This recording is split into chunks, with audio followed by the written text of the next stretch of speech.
So here we are in the art crimes area of Skoolaborate, which is an island in Second Life. And Art Crimes welcomes our Brisbane avatars, where last week at the BSDE we welcomed 15 students to come and work with our celebrated graffiti artist, Wally. Carolyn, Chelsea, how are you enjoying Second Life environment? It's amazing. It is. Tell me why it's amazing. Because it allows you to go into a second world and create basically a second self. So you can be anyone that you want to be. On the 10th and 11th of March, Wally's going to come down here and work with myself and one of our art teachers and one of our primary teachers. Welcome, Pam. It's so good to have a parent join us in Skoolaborate. How are you finding the project with the students? Very interesting. That's great. What are you finding interesting about the project? Their ability to work as a group. They're all helping one another. They do. It's very much a collaborative group, isn't it? It is. It's excellent to see. Yes. And the artwork that they designed yesterday? All very different, but very personalised. So that was a pleasure to see as well.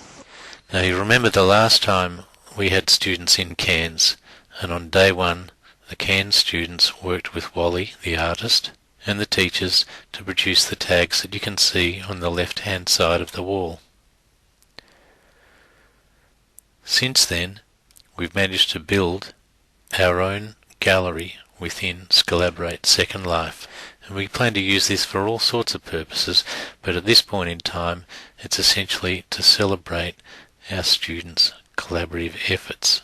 Joe, would you like to describe your avatar in Second Life? Well, it looks nothing like me, and I can't show you its face. Wait, I'll try. It's really hard to show you its face. But she's got dark hair, Yep. unlike me. She's very skinny, unlike me. And she's wearing jeans and a shirt. Fantastic. And How are you finding the environment? it's different because I can fly. Fantastic. Is it easy to fly? It is, all you have to do is press a button.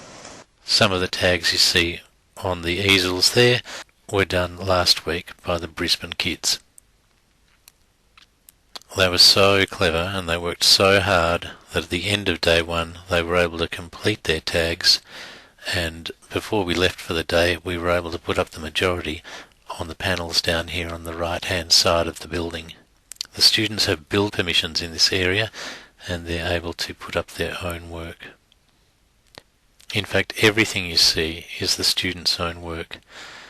Down the back of the block here are the final folio pieces that were submitted by the Cairns students, and it is from this body of work that 5 of those students from Cairns will be chosen, along with 5 from Brisbane and 5 from Victoria, to get together in Cairns in May and work with Wally on a physical art installation that measures about 2.4 metres high by 3.6 metres long. So how are you enjoying Second Life and designing tags and avatars?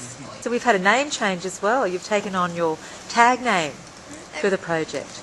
My name's a little hard to say, so I changed into it. We are so very fortunate that so many of the teachers involved have really committed their time and their energy to making this work. Can we have a look at your avatar on screen? Did you find it easy to design your avatar? Yes.